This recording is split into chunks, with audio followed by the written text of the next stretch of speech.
282-0685. Thank you, Deacon Renee Wise. That's our station manager here at the Boston Praise Radio and TV Network. My big sister.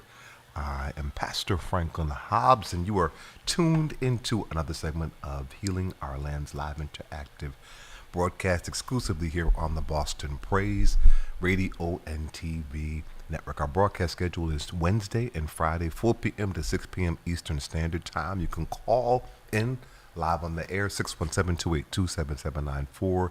You can also join us again via our main webpage, www.bostonpraiseradio.tv. We're on Pastor Bruce Wall's Facebook page and all of our social media platforms. But I'm so excited to be live here in the studio on today. Lots going on, but I have a special guest, my new friend and brother, David Smith, who is actually the founder and director of In Thrive Film Festival. He is on his way to Boston. He'll be here on this weekend with a host of events going on, including the celebration of life for the transition of our friend and brother, Sincere Allah. And so without further ado, our brother is gracious enough to be on the phone and to interview with us at this time. So I'm going to, without further ado, introduce you to David Smith. How are you, my brother? I am doing great. Thank you so much for having me, and I can't wait to be up there in Boston with our Thrive Film Festival. Amen, amen. You are welcome, and we're so excited and looking forward to, participating in the festival as well as celebrating the life of our departed brother, Sincere. So thank you for. Go ahead. Well, you're a little break. I can't hear you all that well, but we're celebrating Sincere Allah's life on Sunday, and he was an incredible advocate and activist down here in Virginia. I worked closely with him, and he was a big supporter of the film festival, always trying to help get the word out so more people could see these stories of incarceration survivors. And with his life ending too soon, myself and Shiva Williams, who worked closely with him at No Left Turns, we were excited to be able to celebrate the life that he lived in Virginia with the people he grew up with in Boston coming up on Sunday. Yeah, I'm so, again, saddened by the transition of our brother, and looking forward to the opportunity to meet you and to be in community with Sheba and so many other people. I had the opportunity to speak to his dad, Darrell Fox, whom, interesting enough, how the life goes full circle. We had a wonderful conversation, and he was excited to hear that this is happening and gave me much more of Sincere's life. I actually met Sincere in Chicago at it was a Sentencing Project conference, and we were presenting on the work that we're doing here in the city of Boston with regard to civic engagement for those who are incarcerated, as well as restoring the rights of people to vote who are serving felony convictions. Wonderful. And so post doing we were there on a panel presenting, and post the presentation, Sincere introduced himself, knowing that I was from Boston, and he mentioned State Representative Gloria Fox, who was his grandmother, and I was blown away, as well as his father, Darrell, who I didn't know Sincere, but I obviously very intimately. He said, "You must know," and I'm like, "Yes." And so here we are. His mom was a big supporter of Healing Our Land, and his father was also I did not realize the impact that he and his whole family had in Boston until I was up here last year, when I came up to Boston last year, and we did this program with Emerson College, and there were people there that said, oh, yeah, Sincere's his mom or his grandmother and stuff like this, and like, so many people knew who he was. It just blew me away. Yes. So yeah, it's the impact that he has had. I'm learning more and more and more and more of it. So we're humbled and grateful to be able to host it here at Global Ministries Christian Church. I'm so grateful that the senior leadership here was gracious enough. I'm part of the ministerial team under our senior pastors, Pastor Bruce and Pastor Karen Walden. So the team was gracious enough to afford us the space. And so again, looking forward to celebrating that life. And you'll be coming to Boston. Now, this happens. That'll be March 16th. That's on this coming Sunday at 4 p.m. will be the celebration of life here at Global Ministries Christian Church. But talk to us about the film festival and in Thrive. It's the impetus to it. It's history and how you got involved, how you founded this, and what's happening this weekend. Yeah, so let me give you a little bit of like the origin story here. So, like Sincere, I was incarcerated, and when I got out of prison, life was going fairly well for me. I had a couple good jobs, and I was also doing advocacy work. Mm-hmm. And I had gotten a good relationship with a Republican delegate in rural Southside Virginia, and his district had more prisons in it than anybody else. And we were talking about some legislation, and he said to me, look, you know what you're doing is right. I know what you're doing is right. But my constituents, if I vote for this, they think I'm going to be opening up the doors and letting all these horrible people out. Mm-hmm. I need you to change their minds. So I began to think, well, how do you change people's minds? Like, well, how do you actually do this work of changing hearts and minds? Mm-hmm. And it took a little while. I had to go through a couple of different iterations and some very serendipitous encounters with people, but eventually settled on this idea of a film festival, because if people have this false narrative about what it means to be incarcerated that's formed by media, then how can we use media to rewrite that narrative, to correct that narrative, so to say? Love it. And I figured a film festival would be a great way to do this. Now, let me tell you this. I had never done a film festival before. I am not what you call a film buff. I was coming at this from the advocacy side of things.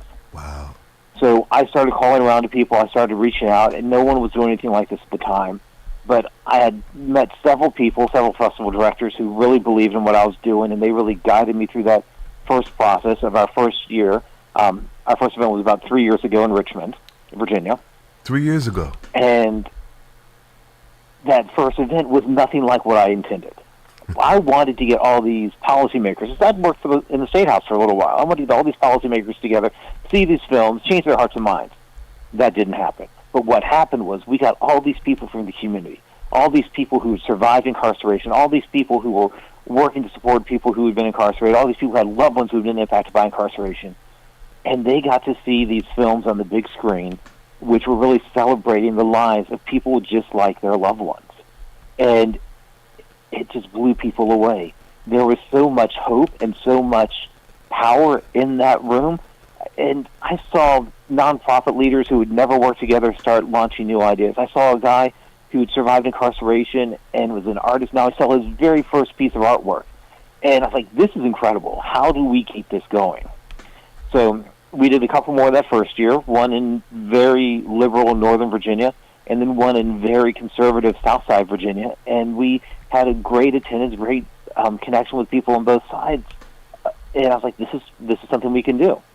So our second year, which was last year, we came to Boston, was one of a couple of cities outside of Virginia. And now we are in our third season. We've got 21 films that we're traveling with, going around the country this year, from everywhere from big cities like Boston to we're going to be in rural Appalachia. We've got a 3-day event in Central Appalachia coming up at the end of the month. So we're just really taking this out to as many people as possible so that we can share these stories of overcoming, share these stories of people who survived incarceration, and really change that narrative so that people can see what folks that have been incarcerated can bring to society, so they're not believing just what they see on Love After Lockup or some true crime podcast. And that's what we're doing. That's what we're going to be in Boston for. So it's going to be great. That's amazing. That's amazing. So again, you founded this organization out of your own kind of, I want to say, so for you, this was something that was not an abstract in terms of, you said you were incarcerated, so being able to change the narrative for people, like you said, the hearts and the minds. So that was a calling, but I would say out of your experience that pushed you to be able to advocate for other people that also survived. And the notion of in thrived. I think I heard you say in one of our conversations that not only surviving, but people who are actually thriving. Yes, that is the aspiration, right? Say it again?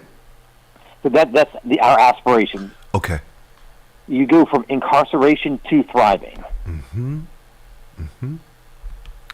It's beautiful. So what I'm hearing you say is humanizing basically people who've been incarcerated. Exactly. And it's funny you mentioned that phrase because one of our board members is this guy named Taj Manhaft. He is out in the West Coast, in the Pacific Northwest, but he runs a group called the Humanization Project. Mm-hmm. And they've been huge supporters of our festival. They've helped us with getting spoken word from people currently incarcerated so that we can share that at some of our events.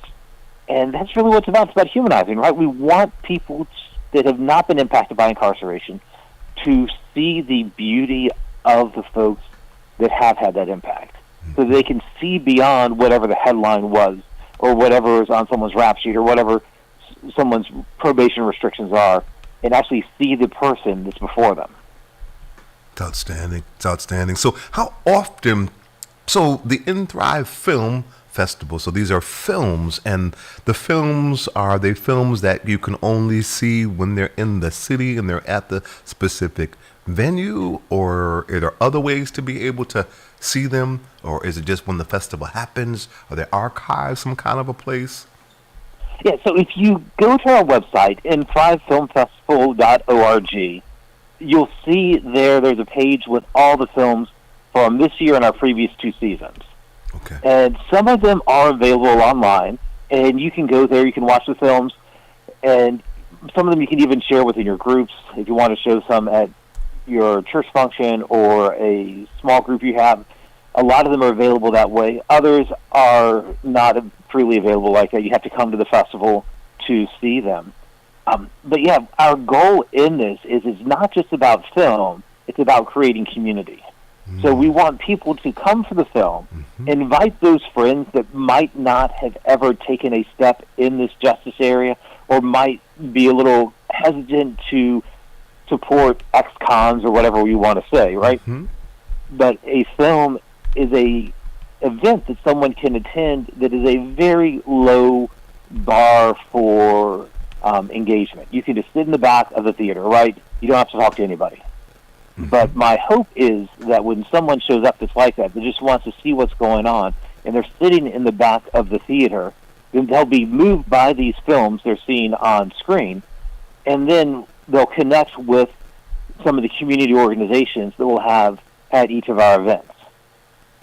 Amazing, amazing. So talk about the events that are happening this weekend here in Boston.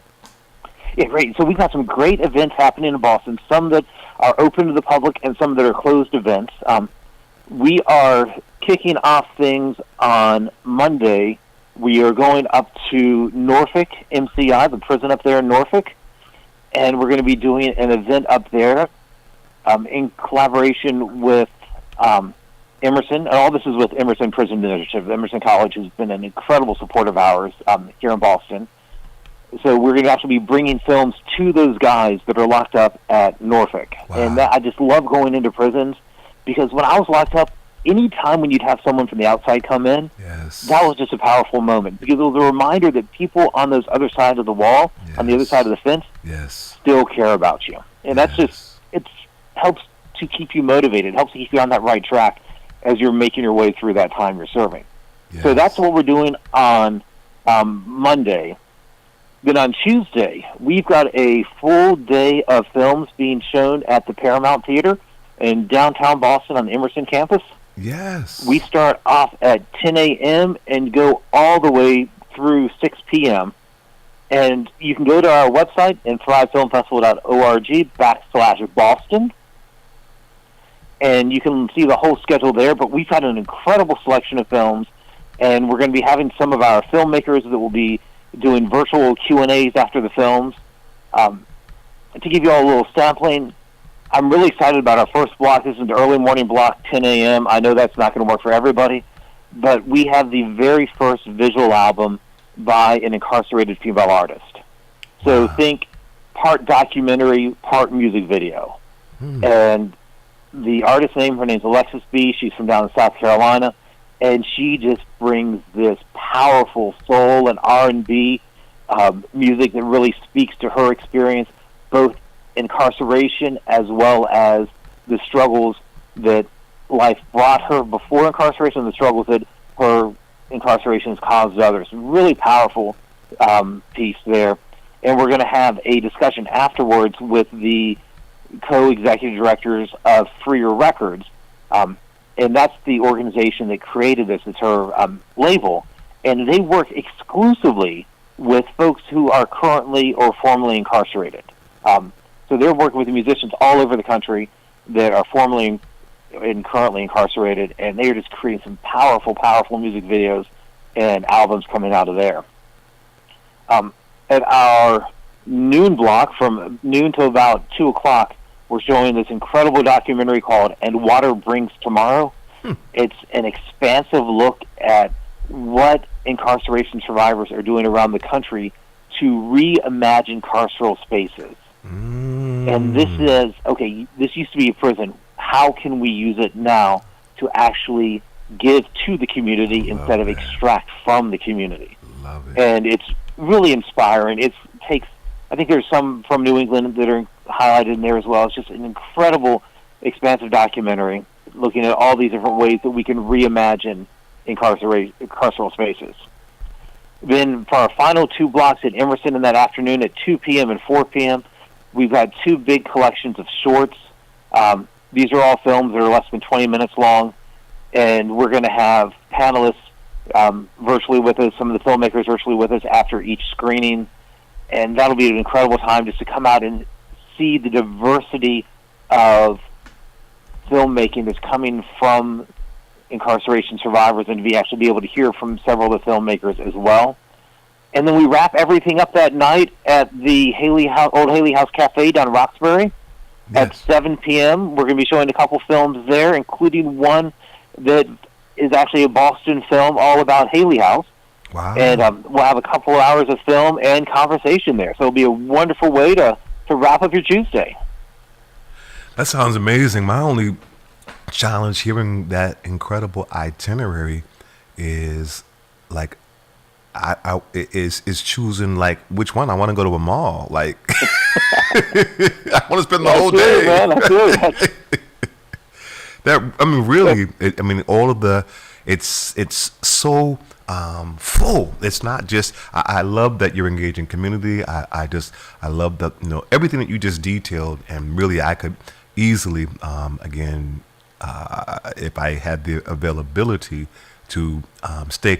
To go to that entire day, right? Culminating it just because all of those, you're getting different facets, and so people, if they're interested in being able to go to a segment or multiple segments, how do they do that? I know you referenced the website, but is there a cost associated? Is it limited capacity? Like, what are the parameters around one who might be interested in participating, and how much can they participate and at what cost? Yeah, those are excellent questions there. Yes. So our events at Norfolk, at MCI Norfolk, that is a closed event. So we don't have anything going on public on Monday. But on Tuesday, all the events at Emerson as well as the event at Haley House are free and open to the public. We do ask you to register in advance because the theater only holds so many people, right? So please do register in advance. If you don't get a chance to register in advance, you can still show up, and if we have availability, capacity to let you in, we will gladly let you in, even if you haven't registered in advance. But we do want to make sure that we have a seat for everybody who wants a seat. That's especially important for the 7 p.m. showing at the Haley House Cafe. This is what we call one of our community screenings. Mm-hmm. So we're not in a regular theater with a bunch of seats. Mm-hmm. We're in more of a community gathering space. Mm-hmm. So by being in a space like that, that means you don't have the same capacity as normal. So please, if you want to come out on Tuesday night at 7 p.m. to the at Haley House Cafe in Roxbury, make sure you go to our website and thrivefilmfestival.org/Boston and sign up there. It's all on Eventbrite, so no charge for anything. We always want to make sure any event that we are putting on is going to be free, because we don't want to put any barriers up. Because, look, I've been there. When I got out of prison, I was making barely minimum wage, and so I just didn't have the resources to go pay for something. So I want to make sure people know they can come to these events no matter what their situation is. And also, we always try to make sure our events are what we call probation-friendly. So that means no, there's not going to be any alcohol at any of our events. These are events that any PO should not have any issues with. And if someone wants to attend and they have any concerns and need a letter from Thrive, which we've done these before, to go to the probation officer, just reach out to us via our website, and we'll get in touch with the PO so we can make sure you can get there and not get violated. That is absolutely amazing. I love all of that. I love, the removing the financial barrier, because that's real, right? And if we're talking about mobilizing community and humanizing, particularly this particular population that's so demonized and misunderstood. So incentivizing that by it being something that doesn't cost as well. I love the registration piece, as you're encouraging people to, if you want to be absolutely sure, then that's the way to do it, is to go to the site. And the site again is? In Thrive Film Festival, that's INTHRIVE Film Festival, all one word, .org. Now, if you do /Boston, that will get you right to our Boston page. But if you can't remember that part, then just go to thrivefilmfestival.org and you'll see Boston in the menu up top, and click on that, and that'll get you to all the details about what's happening next week. Absolutely love it, and I love that you're are willing to be able to support those who are returning back into community, who may be on parole or probation or whatever, and have and that's actually supporting folks coming back to the community is one of our real pillars of what we're trying to do here. So, like when we are at Emerson, we're going to have some tabling space in the lobby we're going to be in the Bright Family screening room. There's some tabling space there in the lobby where some of the graduates from the Emerson Prison Initiative that are doing some incredible stuff in the Boston area now are going to be able to be tabling out there and sharing with the public the type of work that they're doing now. So we always want to elevate these local voices of incarceration survivors. You'll see the same thing at the Haley House as well. We're going to make sure we have some of those folks that have graduated from the Haley House program, that are part of the Haley House program now, that have survived incarceration, really sharing the work that they're doing so that people can see, one, what the possibilities are, but two, also how they can get involved. If you want to keep on being active in the space, what can you do? We're here once a year, which I love, but we want to make sure these organizations that are on the ground doing the work day in and day out in Boston throughout the year, in Roxbury and whatever community it might be, that they are getting their message out to the community as well through our film festival. That's amazing. So for one who how do you actually create the film? So if one is someone who's directly impacted, or a loved one who has a loved one who's been directly impacted, or a friend who thinks that these might be people who would be good candidates to potentially be featured in one of your productions, is that open? Is that possible? And if so, how does that happen? How do you actually create the films, and how do people who are directly impacted have an opportunity to be in the films? That is an excellent question there, because I'm not a film guy. Let me rephrase that. I was not a film guy before I got into this work. And I thought that films were a great, inexpensive way for people to share their story. I quickly found out that films are not cheap. If you want to make a film that looks good and sounds good, it's going to cost a good amount of money. So we are a film festival. We don't actually make our own films. Oh. What we do is we really go out throughout the country, reaching out through the network that we've created over the last several years, of advocacy organizations, of arts organizations, of filmmakers, including ones that have been incarcerated, and reach out to them saying, hey, who do you know that's making film right now?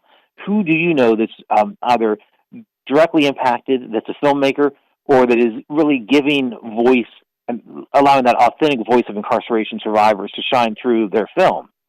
And so that's how we're finding films.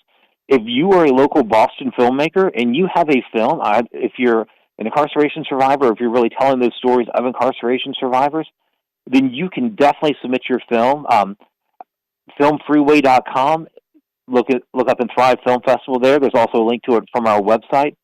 We are in the middle of our open call for submissions for our next season, and that's going to be open for a few more months before we have to start making selections on the 26-27 season. But yeah, if you are a filmmaker or even an aspiring filmmaker, because what we want to do is not just give space for those Hollywood caliber films, which a lot of ours are, but we also want to give space for some of those emerging filmmakers. So if you've got a camera and you can use that software online, or you've taken maybe an online class or maybe something through one of the community colleges or colleges in town and know what you want to do and create something, then please submit it. We love to get folks that are just getting started to be able to highlight their films and help them reach a broader audience as we take their film around the country. That's absolutely amazing. I'm wondering, so film, being the overall kind of product. I heard you say that you're showcasing a particular artist's story. I think you may have said even from Boston. No. I think it's the first female, if I recall correctly. Oh yeah. That our very first one, Alexis B's visual album. Yes. It's a visual album. Yes. So that's another iteration. That sounds like another iteration of so it's not necessarily a film, but it is a film because you're saying it's an album, which we think of as audio, but this is a visual audio, which ultimately is what I guess a film is. Right. So this one surprised me. I'm going to be honest with you. So Freer Records they're an incredible record label. They're based out of New York City. And I went to their visual album launch last year for this musician named Spoon. He goes by the name Spoon. He's a lifer out in California. He's been down for about 50 years now. And they did the visual album launch in New York City. I went up for that, and it was a wonderful selection of music videos. It was like 10 or 15 music videos just back to back. Really powerful. Most of them were made by incarceration survivors as well. It was incredible. So they tell me, hey, we've got this visual album that's coming out for Alexis B. And I was like, hey, October, so when we were doing our kickoff, can we screen it there? It's like, yeah, you'll be the premiere. I'm like, this is wonderful. We were the world premiere. It was awesome. Wow, world premiere. The world premiere of the first ever visual album by an incarcerated female artist. Wow. Yeah. And again, that's going to be showcased when? So we're going to be showcasing, we'll be screening that on Tuesday morning at 10 a.m. Okay. At the Paramount. Wow. And so this one, they just got me the new cut for it. It looks incredible. The storytelling, the way they weave her story with her music and the songs. There's one called Black Barbie, which, I mean, this should be an anthem. I'm just going to say it right there. This is an incredibly powerful song that speaks to who she is, who Alexis B is as this black woman who's incarcerated. And Black Barbie just blew me away. Because look, I'm a suburban white guy. I'm not going to lie. That's who I am. But hearing her powerful lyrics and the way that she just expresses herself through this song in this and then when it's placed in the whole context of her bigger story of the struggles she went through that led to her incarceration, and then all the struggles that have grown out of her incarceration for her family and for herself. It's just the raw, powerful storytelling in her songs just blew me away. Wow. So I'm wondering, and how did you discover her? You may have shared some of that, but I'm curious because you talked about you don't actually create the films, and this not being necessarily a film, but the first, the premiere of the only woman in the world to do this audio this visual, what do you call it? A visual album. Visual album, yes, a visual album. So how did you come to her? And how did you find her? And if people, various facets of what one might need to do, as you talked about, if you're a person you've never done film, and the people, though the level is quality of Hollywood and so forth, but people who are newer, trying to be able to come into this space. And I'm wondering if, just in terms of artists across the board, if you're, all the facets that it takes to be able to produce a movie. And I'm wondering if various pieces, so music, acting, the various things that come into production, right? There's people who maybe are incarcerated whom can hone any of those skills to be able to collectively produce something and participate in, again, the festival. It seems as though, I'm just curious how you guys do all that you do to be able to actually create the festival, and how all the ways that people can be able to support who are directly impacted and otherwise. Yeah, so I think the first thing there is, how do we find these films, right? Yes. And we are reaching out to people. I'm always talking to folks. I am looking at what's showing at other film festivals. I'm reading the news, seeing what's popping up if some prison is talking about doing films there. So there's another great film festival that I've got to give a big shout-out to, the San Quentin Film Festival. It's based in San Quentin Prison. It's run by Rasan Thomas, who was incarcerated there for a bunch of years and has made some documentaries. And so what they'll do, they'll run their film festival there where they actually have some guys who are currently incarcerated making films. And then I'm reaching out to Rasan saying, hey, which ones of these can we actually get out of the prison so we can take it around the country with us? Which ones of these can we actually share with people? And so we're working together there to try to find more films that are in this space. And if you are someone who wants to make a film, if you want to put that story that's in your head, that story you want to tell, if you want to move people, change those hearts and minds, then what I've discovered is, if you want to do something big, it's going to cost big money. But you can also, using the tools you have with a little bit of extra knowledge, really pull something together that's incredible. So I would encourage folks like that have that passion. Take some online classes, maybe get involved in something at the local community college and the film production classes there. Or find some mentor in this space locally where you are. I know, I'm in Richmond, Virginia, a much smaller metro area than Boston, but we've got a very active film community down here, and I've actually directed people to get involved with that here where I'm in Richmond, and they're learning those skills, they're shadowing folks, and really figuring out how they can make film. And once you get those basic skills, once you understand some framing, some pacing, sound, and light, and things like that, then you can really pull something together. And the thing is, you don't need to make a feature film your first time, right? Mm-hmm. People have these grand ideas, like, I want to make a blockbuster, I want to make an hour and 45-minute film, 2-hour film. Like, no. Start with something short. Tell a 5 or 10-minute story. And if you can tell that 5 or 10-minute story and create something around that, that's actually really doable.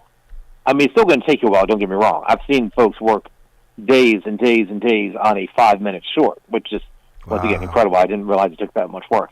But if you have something in your mind, work on that first 5 or 10-minute short and submit that to the film festival or share it with your friends. Get some feedback. There are always people that want to see a new film. They always want to see what's next, and we are excited about being able to highlight that what's next work for folks out there. There's one film we have this year. We're not showing it in Boston. Hold on, let me take a look. Are we showing it in Boston? No, it's called Dying in Prison. And it's literally just shot basically with one camera in San Quentin Prison. And if someone who's locked up can do that, then I know folks on the outside can do the exact same thing. Wow. Just using one camera, using your cell phone even, and a couple mics, and you can create something incredible and powerful. I love that. So that one that you just referenced, did you say that it's shown in Boston yet? It's not on our list of films in Boston. you can actually see that one online on YouTube. Oh, really? So if you go to our website and look up on our films for this year, Dying in Prison, there'll be a link there to it, so you can go and watch it directly on YouTube. Amazing, amazing, amazing. And with regard to, again, people who maybe are directly impacted, who have various talents that they might want. So again, you're saying connect with folks, and then an ultimate, or create it and ultimately send it. It seems like the film festival is ultimately the place that, as you said, it is not creating them, but they are submitted to you all, and then you showcase them. Is it across the country? Yes. So I say nationwide, but let's just be real. We go from the East Coast out to about the Mississippi. So we haven't made it past the Mississippi River yet, but we are working in that direction.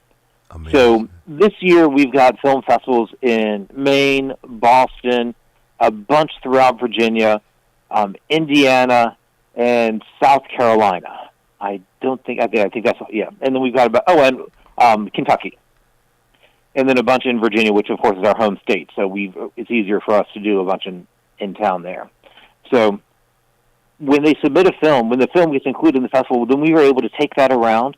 What we really encourage our filmmakers to do is to provide us some material, some like takeaways, so people who see their film can then take something home with them, even if it's just like a postcard, so that the audience can then continue to engage with them. One of our filmmakers that we're highlighting this weekend, or this upcoming week, is Jessie Mabry.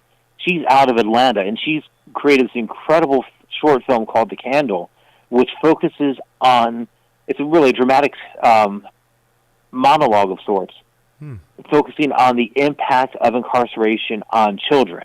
So children whose parents have been incarcerated. Yes. And she's actually created a kid's storybook on that same theme. So we had her in Richmond for our big kickoff weekend. She went to speak inside the Richmond City Jail, where we had a program inside the jail as part of our opening events. And she's actually now connected with the jail, so they have all of these books that she's written to help parents connect with their kids and understand what their kids are going through, and help the kids really process what they're going through as their parents are incarcerated. So we really try to highlight the filmmakers throughout the year and the work that they're doing, so that the incredible things they're doing can impact more people around the country as we travel around the country. It's amazing. It's amazing. So, and for one whom, one who might be interested in helping to host a screening, how do you determine your itinerary, where you will actually showcase or implement the actual film festival? How do you determine your schedule, and how can one potentially be a consideration place to host a screening? That's an excellent question. I wish I could say that we had this big strategic plan where we go to certain cities or communities because of X, Y, or Z, but we are still a baby nonprofit. By that I mean we are a shoestring operating nonprofit. So we right now are going where we have support to go. So we come to Boston because Emerson Prison Initiative and Inquest have been extremely generous to support us here in Massachusetts, and that's how we've ended up in the different cities that we're going to. So if there is someone who wants to bring the film festival to their community, they can go on our website, and we've actually got a link on there called Bring the Festival to You, and we have varying levels of costs involved with that. We try to keep everything so affordable. We're just looking at covering our costs here, right? So it can be as simple as a package of films that they can show on their own in their community as an implied film festival. Very similar to some of these touring film festivals you'll see, like the Banff Mountain Film Festival. I'm a big outdoors guy, and actually it modeled our touring model on the Banff Mountain Film Festival, where you can simply, as a local community, bring the films to you. Then it can be all the way up to the level of like what we do in Boston with me planning everything with the local partners and coming up and hosting all the events and really bringing the stories of the filmmakers to that community that we're in as well. So all the details on that are on our website at thrivefilmfestival.org.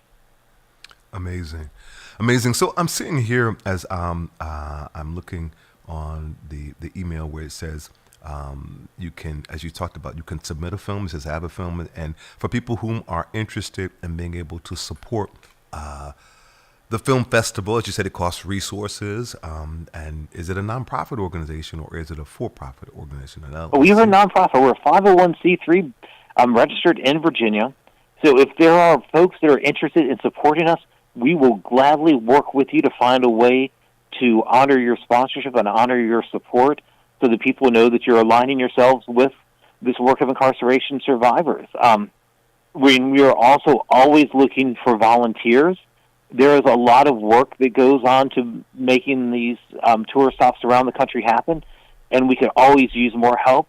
Whether you are somebody with a technical expertise in everything from logistics to marketing, or if you're just a great people person that loves talking to folks, we've always got ways for people who want to be involved to get involved. And look, my philosophy when it comes to volunteers is I always want my volunteers to be doing something that gets them excited. Mm-hmm. So if you come to me and say, hey, David, I would like to volunteer for this film festival, what can I do? My first question is going to be, what do you like to do? Mm-hmm. What do you want to learn how to do? What do you want to practice doing? Mm-hmm. And with those questions, how the folks answer those, that's how we end up placing folks. I've had an incredible volunteer in Boston this year that's basically acting as my driver.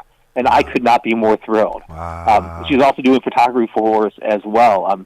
You see her logo on her website, but she's an incredible photographer. And she's like, David, do you need a ride around town? I was like, yes, I need a ride around town. That'd be awesome. It's like, I saw Uber prices when I was here last year. I don't want to go through that again. Yes. So, yeah. That makes sense. And so the same way, if there anyone who's interested in volunteering or, how would they, the same, they go to the main website, how would they best be able to find ways to volunteer, to blend in? The easiest thing to do is just email us. Email us at info@thrivefilmfestival.org. Mm-hmm. And just put volunteer on the subject line, and I or one of our other team members here, our volunteer team members, will get back in touch with you to see how we can get you involved.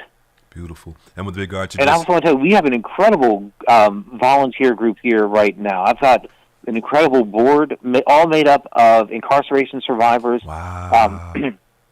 One person who's not an incarceration survivor, but they are directly impacted as well. But, I mean, it's the folks that have survived incarceration and gone on. One of our guys on our board is a lawyer. Wow. We've got nonprofit leaders, filmmakers, artists from around the country. And it's just an incredible set of volunteers that are leading this organization. I'm here telling you our story, and it might have been my idea a few years ago, but I've got a team of folks down here, or I should say around the country now, that are really working to make this a success and really working to make sure these stories get heard by more people. It's phenomenal. It's absolutely phenomenal. I love that your volunteers, you've given me some insight. You ask them, what is it that they love to do, and if they're passionate about it, then that's something that my father would say, if you love to do, if you love what you do, you'll never work a day in your life. Exactly. So that's wise, and I know our organization is also a 501c3, and the work that we do is all volunteer driven. We're grassroots as well. We fortunately are. God has blessed us to be in existence now. Been 28 years actually. Oh my goodness! Yeah, wow. It's overwhelming to me that the time that God has sustained this vision. With that said, being 28 years of sustenance, it's still a faith walk every single day because we are all about ministry, right? And this is not, we are a nonprofit in its truest sense of the word, right? And so we do this out of a calling, out of a passion, and I'm so grateful for the many people who are with us in solidarity as part of our movement, and now from my perspective, this ecosystem that's being created organically. So it's amazing to be able to connect with people like yourself via our brother Sincere, interesting enough, right? Whom I was connected to his dad before I ever even knew him, and his grandmother before I ever knew him. So this is it just manifests the dispensations, the different times that happen, but how it's connected to a revolution, right, or a movement. I call a state of emergency healing and empowering movement, and our vision is that it's youth and young adult led, and adult and institution supported so that it can be sustained. Our young people today are very tech savvy, very much into production and influencers and so forth and so on. And media, as you said, is a big mechanism of people being able to tell their stories. And with technology now, so many people, as you said, can be able to have a broadcast, to have a presence, to tell their story, to be able to show other people's stories. And so this ecosystem that's being built particularly around re-entry, and from my perspective, no entry, because we want to, people who are anointed, who have survived incarceration, but not just survived it, because that's the first thing, is surviving it, but who have actually thrived and have done some incredible, amazing work on themselves, right? That in many instances, people who've never been institutionalized have not done that level of labor-intensive internal work, right? Even under the harshest of conditions that have really been bigger than just them, but have had an impact on so many folks. So I just love the notion of lifting up those voices and us connecting, and the sovereignty of God, that though I've not met you in the flesh physically yet, you'll be here in a few days, but even this conversation and so much that we've learned from the film festival, I've heard of and Thrive, and I've heard of the film festival, and I had no idea, even in our conversations until today, that you actually were directly impacted yourself. And so and that was the impetus to really be able for you to found and birth this in Thrive Film Festival. Exactly. I mean, it's amazing the way things come together. I mean, as I had mentioned to you earlier, I think Sincere had actually given me your name to reach out to help get connected with more folks in Boston for our film festival. Wow. That was my last conversation with him before he passed away, was telling me, hey, call this man. He's an incredible person up in Boston doing amazing work, and he's going to be able to get you connected with folks. He's going to help share that message of what's possible after incarceration for people. And, I mean, it's been a crazy ride to get here, but I'm so glad that we've had this time today. I'm so glad to be coming to Boston. I'm so glad to be getting connected with you and actually being able to see you in the flesh in just a few days on Sunday. It's really amazing, man. And who would have thought, right? Again, when Sincere made us aware, and he was, as we were continuing to do this work around universal voting rights, and we're having conference calls, I would call first. I hadn't heard from Sincere in a little bit, and so I was in Chicago not too long ago, and Sheba was there, and the last time I was in Chicago, we were all together. In fact, that was the first time that I actually met Sincere, and we went out to eat and so forth. And so I was like, "Where's Sincere?" And she was like, "Oh, he's doing some work and so forth and so on." So in any event, when he called me, I was so happy to hear from him, and his purpose in calling me was to make us aware of you and the film festival, and to see how we could support you and host that. And it's interesting enough, because quite candidly, your venues, I mean, were those things that were already put in place, being the Haley House, and obviously the Paramount Theater is connected to Emerson, where the film festival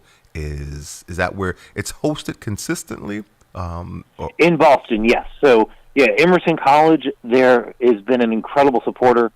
We got connected with them last year, and they've just been thrilled to give us that beautiful space at no charge. I mean, right in the heart of downtown, the beautiful theater. Yeah, I cannot complain about that. That's amazing. That's amazing. So, but I feel like, in his effort to have us to support you and getting the word out, you're on today, right? This is our broadcast, and, Exactly. and so I love it. it's I love happening it. in real time. Our audience It is did. hearing that this is happening. We'll put it out on social media, and so it was prophetic that he made that connection, and here we are. This is about to happen. What is just still mind-boggling is that what he was going through, and the fact that he is not with us. It's surreal, and I don't even want to say bittersweet, because I don't know. I don't have the word. It's more.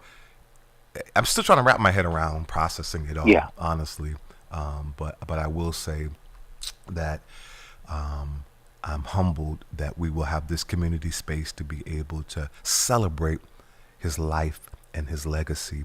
And I'll have the opportunity to connect to so many more people that he has impacted, and that we will continue to support each other and caring for each other as we build momentum in this movement to be able to be a global network of care that's really pushing back on these systems that are just capitalizing on, exploiting people being humans. Mm-hmm. And I want to emphasize something you just said about that network of care. Mm-hmm. And for folks when they are struggling, because we all go through struggles, right? I mean, especially those of us that have been incarcerated, we deal with that carceral aftermath for years, if not decades. Mm-hmm. That when you are struggling, if you're someone who's listening to this right now and you have struggles in life and you're wondering what next could be, reach out to somebody. Please. I can guarantee you there's someone out there who loves you, who cares for you, and they want you to be with them. They want to walk beside you in whatever struggles you're going through right now. I have been blessed here in Virginia with family and friends who have had my back and have been beside me. And if it hadn't been for them, I would not be here right now. If I had just listened to all the external voices of society telling me what I was not worth anymore, then yeah, I would not be where I am now. But if you are struggling, reach out to somebody, reach out to that friend, reach out to that pastor, reach out to that person that you trust, and help you get you through whatever struggles you're going through. It's not easy, but look, if you made it through incarceration, you can make it through anything in the free world. Thank you for that message, and I really so appreciate that, David. It's so important that message gets out, because, and I will say, so Sincere, I talked to his father, and his father was telling me that, Sincere was a person who would just take on everybody's issues and concerns, and just get on my back. He's a big dude, right? And so he's a dude. He'd just be like, come on, yeah, and just carrying this in the mask, where he would smile. He had a great disposition and great charisma, personality, all of that, and folks who actually intimately Sheba, who checked on him every single day. So he was doing this, and again, he called me when we had conference calls, Zoom calls. He would come immediately on the dime, and so it was shocking to hear Sheba actually called and asked me to do a memorial service, and I did not know. I didn't hear in the message until I re-listened to it a few times, and after I spoke to her, she said to me, Sincere's not here. And I'm like, what? Like, I was like, what do you mean? I just talked to him. He was fine. And so she, explained to me that he's not with us, but what we're not saying, that we've not said, and let me just say it, is that unfortunately Sincere did take his life. And I need to just put that out there, because the weight and suicide is something that so many people are battling with. Mm-hmm. So it's so important to hear what you said. If you are struggling, please pick up the phone, call someone, talk to someone. Call us here at the church, 617-282-0685. Call Healing Our Land, 617-435-2066. Call someone, right? Because we care. You are important. Whether you've been incarcerated, whether you've not been incarcerated, whoever you are, please know that your life has meaning. If God's allowing us to inhale and exhale breath, no matter what we've been through, He has a purpose in it. So please, please, please don't struggle by yourself. We're here. People care. Your life matters. And I'll leave it there. But David, thank you so much.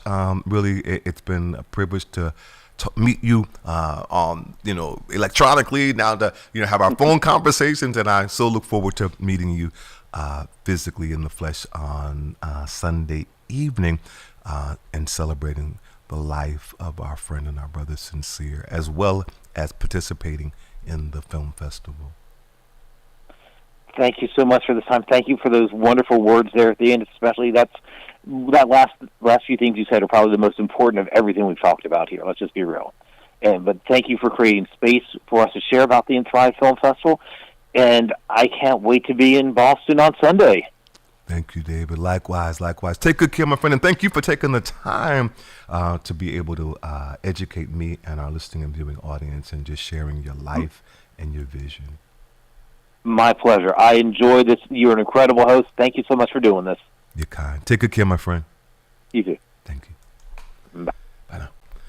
And that concludes our broadcast for today. Again, thank you for being tuned in for another segment of Healing Our Land's live interactive broadcast here on Boston Praise Radio and TV Network. I've been your host, Pastor Hobbs. That was my guest, David Smith, founder and director of Thrive Film Festival. That will be happening Monday and Tuesday. Go to their website and you can learn all